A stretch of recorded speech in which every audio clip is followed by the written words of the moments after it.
Oh, Stanley! Qui est ce garçon qui parle à un kangourou? Qui veut toujours apprendre plein de trucs sur tout. Les animaux de son grand livre, c'est sa passion. Et son meilleur ami est un poisson. C'est vrai, c'est mon pote Stanley. Oui, c'est mon pote Stanley. Bienvenue chez Stanley. Découvrez avec lui les secrets de la vie. Qui nage avec les grands dauphins. Et rit avec un lion. Génial! Stan a la solution à toutes les questions. C'est avoir un ami. C'est avoir un ami. C'est Stanley! Un ami comme lui. C'est Stanley! C'est Stanley! Papa Poule. Qui vient vous chercher, les enfants? C'est ma maman qui vient me prendre. Toi aussi, Stanley? Non, ma maman soigne les dents des gens dans son cabinet, elle est dentiste. C'est papa qui doit venir. J'espère qu'il apportera un parapluie. J'avais oublié. Ta maman travaille et ton papa, lui, il ne fait rien. Si, il travaille. Mais il n'a pas besoin d'aller à l'extérieur comme maman. Il travaille à la maison, il est dessinateur. C'est drôlement bizarre. Qu'est-ce que tu veux dire? Être dessinateur, ça n'a rien de bizarre. Non, je veux dire que parmi les copains, tu es le seul dont le père prépare les repas et vient te chercher à l'école. Et alors? Et c'est curieux. C'est la maman qui fait ça. Ou les babysitters. Oh, maman! Salut Stanley, à demain. Bizarre? C'est pas bizarre. C'est ce que papa fait tout le temps. Bonjour, monsieur Griff. Bonjour. À demain, mon petit Stanley. Bonjour Stanley. Je suis en retard? Non. Et devine, j'ai un devoir à faire. Waouh, tu deviens un grand garçon maintenant. Je suis un grand garçon. Je dois choisir un animal et en parler au cours de sciences demain. Un animal, c'est intéressant. Au fait, est-ce que tu sais ce que tu dois faire pour punir un canard? Je lui mets un bonnet d'âne. Non. Quand tu veux punir un canard, tu le mets au coin-coin. Quoi? Papa. Denis! Qu'est-ce que je... Oh, bonjour Stanley. J'étais en train de faire un petit somme. Salut, Denis. Devine ce que fait papa à la cuisine. Un flan au plancton? Un gâteau d'algues? Non, du chocolat chaud. Oui, bien ce n'est pas du tout une gourmandise pour un poisson. Mais je reconnais que ton papa s'occupe très bien de toi. Oui, je sais. Tu trouves pas ça bizarre que papa s'occupe de moi pendant que maman travaille? Réponds-moi. Bien sûr que non. Ça se passe comme ça dans ta famille. Chaque famille est différente. Parfois, ce sont les grands-parents qui s'occupent des enfants. Parfois, ce sont les frères et les sœurs aînés qui le font. En général, c'est plutôt le rôle des mamans. Oui, mais pas toujours. Chez les oiseaux, les pères et les mères se partagent l'éducation de leurs petits. Et chez les poissons, ce sont les pères qui veillent sur les enfants. Waouh, j'ai une bonne idée pour le devoir que je dois rendre demain. Quel est le meilleur père chez les animaux? Eh bien, le pingouin empereur, le renard roux et le bogue géant de l'eau sont d'excellents pères. Le bogue géant de l'eau? Ah oui? Eh oui, bien sûr, Stanley. Mais si l'on veut parler de super papa, je crois que l'idéal est de citer l'hippocampe. L'hippocampe? C'est pas un animal imaginaire. Les hippocampes, c'est comme les sirènes. Ça n'existe pas vraiment. Mais si ça existe. Et tu pourrais tout apprendre sur eux dans le... Voyons si on peut ouvrir au moins une fois ce livre sans... Non! On y va! C'est le grand recueil de l'univers avec tous ses secrets. Pour percer les mystères, c'est le guide parfait. Oh! Quel animal as-tu l'intention d'aller voir aujourd'hui? Eh bien, je voudrais aller voir les hippocampes. Oh, c'est génial, je les adore! Tu ne sais même pas ce qu'est un hippocampe, Harry. Mais si, ce sont les petits chevaux que montent les cow-boys des mers. C'est dans ces moments-là que j'aimerais être le seul animal de compagnie. Les hippocampes sont si curieux, on apprendra beaucoup sur eux. L'hippocampe est un farceur. Il se cache, mais on est les meilleurs. C'est à H. Oui, à H comme hippocampe qu'on doit aller. Waouh, ils sont incroyables. Si on entrait dans le bouquin pour mieux les connaître. Volontiers. 5,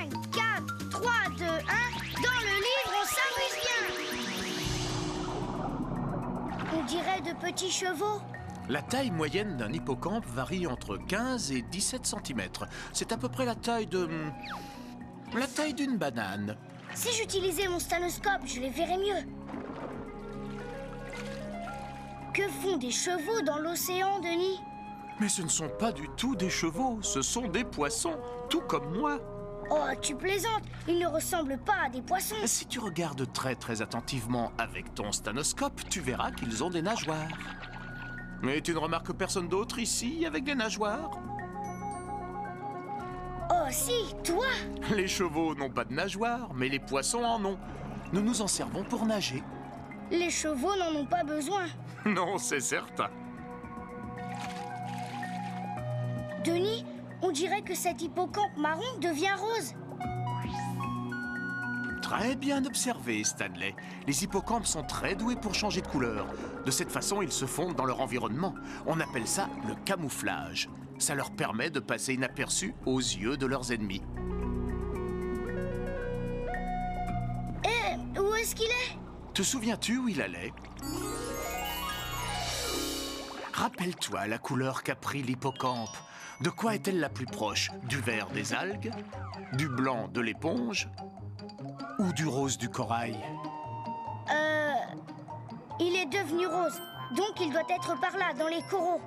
Et tu as raison, mon petit Stanley. Le voilà! Il a l'air tranquille. Une des particularités des plus surprenantes de l'hippocampe, c'est qu'il ressemble à de nombreux animaux. Qu'est-ce que tu veux dire? Sa tête ressemble à celle du cheval. Son museau à celui d'un fourmilier. Ses yeux à ceux d'un lézard. Sa queue à celle d'un singe. Il a une espèce d'armure, comme le tatou, et une poche, comme le kangourou. Waouh! C'est tout un tas d'animaux en un seul. Oui, tout à fait. Son museau de fourmilier l'aide à aspirer la nourriture qui flotte dans l'eau. Super! On dirait un aspirateur. Et ses yeux de lézard lui permettent de regarder dans deux directions à la fois. Ça l'aide à se protéger de ses ennemis lorsqu'il cherche sa nourriture. J'aimerais pouvoir regarder dans deux directions à la fois. Et sa queue de singe? Les hippocampes s'en servent pour s'accrocher aux algues ou aux coraux. Ça leur évite d'être emportés par les courants. Et son armure? C'est une armure osseuse, comme celle des tatous. Ça les protège l'un et l'autre contre leurs ennemis. Génial! Oui, mais ce n'est pas très facile pour nager. Les hippocampes ne sont pas de très bons nageurs. Contrairement aux poissons rouges, je le précise. Mais ils sont vraiment amusants. Et ce sont des pères fantastiques. Ah oui, j'avais oublié ça. Et qu'est-ce qui fait d'eux des super papas? Tu te souviens, je t'ai dit que les hippocampes avaient une poche, comme les kangourous. Oui? Le papa hippocampe prend soin de ses bébés. Il les protège et les aide à grandir en sécurité dans sa poche. Il lui arrive d'avoir plus d'une centaine de bébés dans sa poche. Waouh, ça fait beaucoup d'enfants. C'est le moins qu'on puisse dire. Tu devrais utiliser ton stéthoscope pour regarder ce papa hippocampe qui est là, Stanley. Pourquoi il se balance comme ça? C'est parce que ses bébés sont sur le point de sortir. Regarde sa poche. Waouh, il y en a plein! C'est pour ça que les hippocampes méritent le nom de super papa. J'ai compris. Ils s'occupent de leurs enfants jusqu'à ce qu'ils soient prêts à vivre tout seuls. Tu viens, Denis? Il est temps de rentrer. Stanley! J'arrive, papa! Et tu arrives bien. Le chocolat est chaud, mais pas trop chaud. Merci, papa. J'adore le chocolat chaud. Ça va te réchauffer un peu. Tu es encore tout mouillé à cause de la pluie. On dirait que tu viens de nager dans l'océan. Tiens, mon grand, prends une serviette pour te sécher. Merci, papa. Comment avance ton devoir? Tu as trouvé de quel animal tu allais parler? Quel animal a une tête de cheval, un museau de fourmilier, des yeux de lézard? C'est un véritable animal ou tu l'as imaginé? Oh, il existe. Et il a aussi une queue de singe, une armure osseuse comme les tatous et une poche comme les kangourous. Quel est cet animal? Je vais essayer de le dessiner et peut-être que je trouverai. Une tête de cheval, un museau de fourmilier, des yeux de lézard. C'est une drôle de créature. Qu'est-ce que tu m'as dit encore? Il a aussi une queue de singe. Ah oui, d'accord, une queue de singe. Une armure comme celle des tatous et une poche comme les kangourous. D'accord, je crois que j'ai fini. Tada! C'est un Hadobogo. d'un autre indice, papa? Oui, volontiers. Cet animal ne ressemble à aucun animal existant. Bon alors, c'est un poisson comme Denis, donc il a des nageoires. Des nageoires? Génial ton indice. Encore un. Oui, il est réputé pour être un super papa. Oh, ça y est, j'ai trouvé. C'est un hippocampe. Oui. Bonsoir. Bonsoir, maman. Bonsoir. Qu'est-ce que vous faites? Je dessine Super Papa l'hippocampe, un nouveau personnage de BD inspiré par le devoir de Stanley. Oh, il est sympa. Et toi, tu dessines quoi? Moi, je fais aussi le dessin d'un super papa.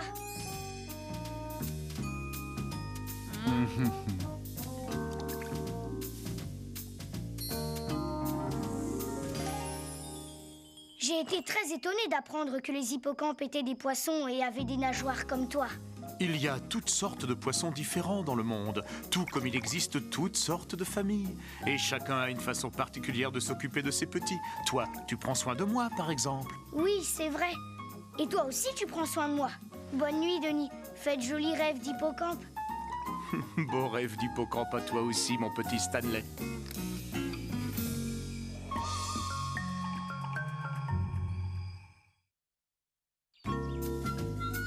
Entraide. Le panier de pique-nique, la glacière, le barbecue, les chaises pliantes, tout ce qu'il faut pour un pique-nique en famille. Dis papa, je peux prendre ma guitare? Je voudrais jouer pour tout le monde. Bien sûr, pas de problème, Lionel. Oh, et j'ai besoin de mon ampli. Oh, mais il est énorme. Je peux pas jouer de guitare électrique sans ampli.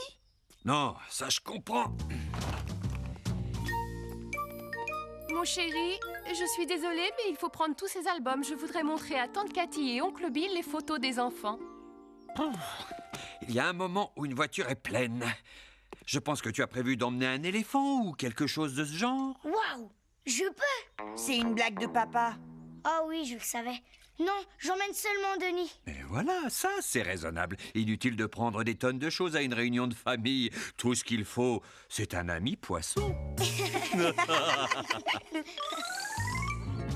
Oh, bonjour! Oh, ça fait plaisir de vous voir.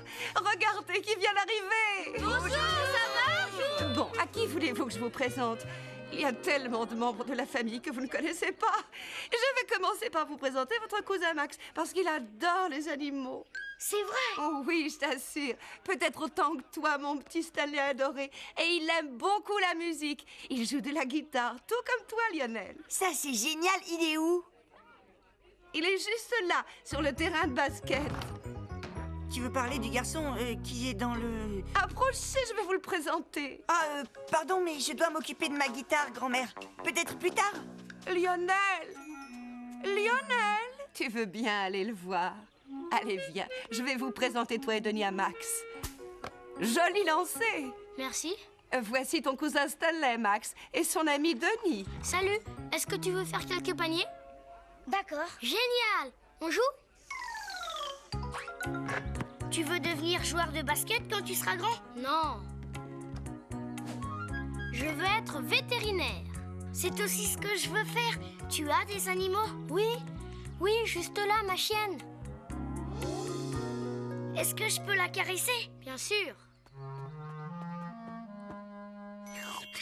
Waouh! Elle adore faire des bisous comme grand-mère. Elle s'appelle Molly. C'est un Golden Retriever et c'est ma meilleure amie. Elle a été dressée pour m'aider. T'aider? Oui, elle m'aide quand je peux pas faire certaines choses. Parfois, je laisse tomber un objet. Tu vois ce jeu vidéo? Regarde bien. Oups! Merci, Molly. Waouh! Elle sait faire énormément de choses, tu sais. Pas vrai, Molly? Quelle chose? Elle peut ouvrir et fermer les portes. Allumer ou éteindre les lumières. Elle aboie pour prévenir du monde si j'ai besoin d'aide. Elle peut même tirer mon fauteuil roulant. Comment elle a appris à faire tout ça? Elle a pris des leçons et ensuite on a beaucoup travaillé ensemble. Je suis très douée pour lui donner un signal si je veux qu'elle m'aide. Et elle est très douée pour m'aider. J'aimerais bien être un ami aussi utile pour toi que Molly l'est pour Max. Mais tu m'aides tout le temps, Denis. C'est vrai, Les personnes ont besoin d'aide différente. Et moi, j'ai besoin de beaucoup d'aide. Je sais qu'il existe des chiens d'aveugles pour aider les non-voyants à se déplacer. Les chats et les chevaux aident aussi les gens. Quand j'étais à l'hôpital, j'ai connu une fille qui ne pouvait bouger ni les bras ni les jambes. Mais elle avait un petit singe capucin très amusant. Il faisait plein de trucs pour elle. Quelle race de singe? On appelle ça un capucin. Ce sont des singes incroyables. J'aimerais vous montrer à quoi ils ressemblent parce qu'ils sont étonnants. Je pense connaître le moyen d'en apprendre plus sur le singe capucin. Bien sûr, on pourrait les voir Dans un livre que nous avons. Quel genre de livre? Eh bien, c'est le grand recueil de l'univers avec tous ses secrets. Pour percer les mystères, c'est le guide parfait. Waouh, tu as des animaux très efficaces pour t'aider. Et certains sont utiles, d'autres ne font que chanter. Allons voir dans le bouquin un singe appelé Capucin.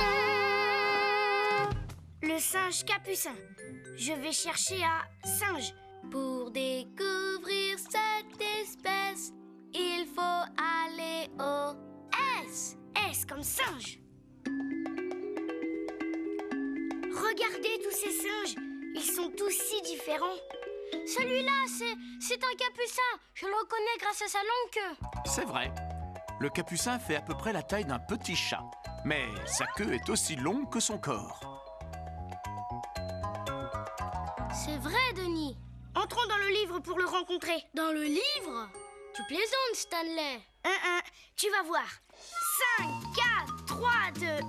Dans le livre, on s'amuse bien. Oui!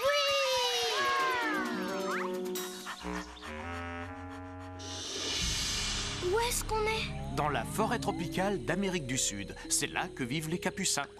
Ils font partie des singes les plus intelligents du monde. Et c'est pour ça qu'ils peuvent aider les gens. Exactement. Les capucins sont si intelligents qu'on peut leur apprendre à faire tout un tas de choses. Certaines personnes les appellent les singes mécaniciens. Vous voyez ces singes là-bas avec la noix? Oui. Qu'est-ce qu'ils font? Ils sont en train d'essayer de l'ouvrir, mais c'est très très dur. Par exemple, que ferais-tu pour ouvrir cette noix si tu étais un singe? Je demanderais à un gros animal de marcher dessus. Mais il ne te resterait plus rien. Oh, je vois. Moi, je prendrais quelque chose pour l'ouvrir. Un casse-noix.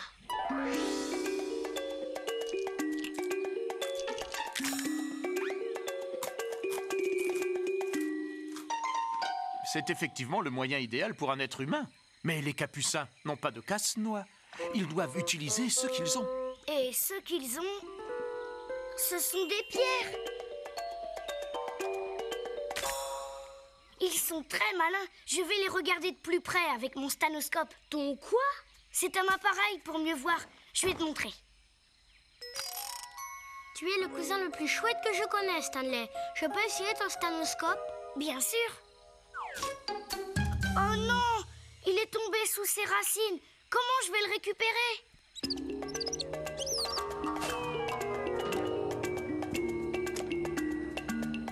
Merci. Ces capucins sont géniaux. Leur main ressemble aux nôtres.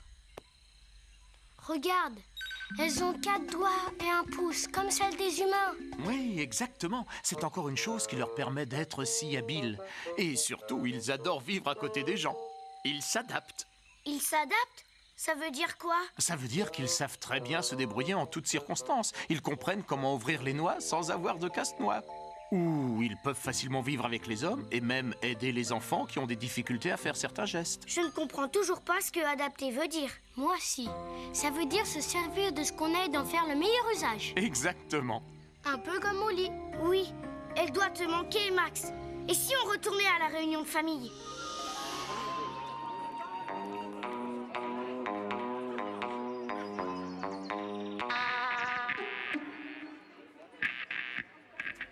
Salut Lionel, je te présente Max, c'est le plus génial de tous nos cousins. Toi aussi t'es génial. Il veut devenir vétérinaire comme moi. Ouais, d'accord, salut Max. Salut. Tu as un problème? En fait, j'allais me mettre à jouer de la guitare, mais j'ai cassé une corde. Je peux t'aider? Comment? J'ai apporté ma guitare et j'ai des cordes de rechange. Je peux aussi t'aider à t'accorder. Génial. Tu veux qu'on joue ensemble? Volontiers, si tu veux. Tout le monde monde a besoin qu'on l'aide, et ça c'est sûr. Ça peut être un enseignant ou un zèbre à rayures. Pour déjeuner comme un cran. Ou pour lasser tes chaussures. Un peu d'aide c'est important.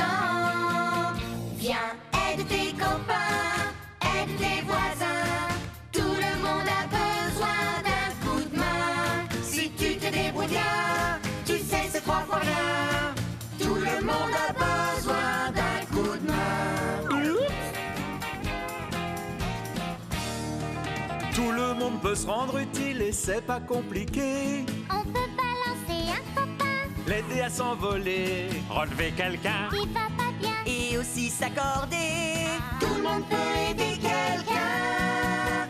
Viens, aide tes copains, aide tes voisins.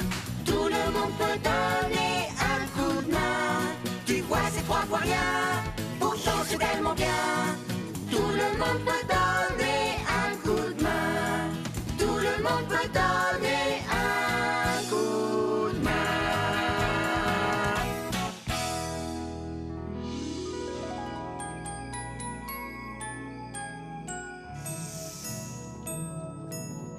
Cette journée a été fantastique. Tu l'as dit. Et Max est vraiment super. Et il a un chien formidable.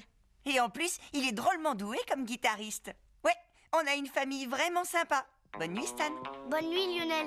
Tu as appris des tas de choses aujourd'hui, Stanley. À propos des capucins, ces singes sont très intelligents et j'ai appris que les animaux aident les gens. Et tu sais ce que signifie s'adapter.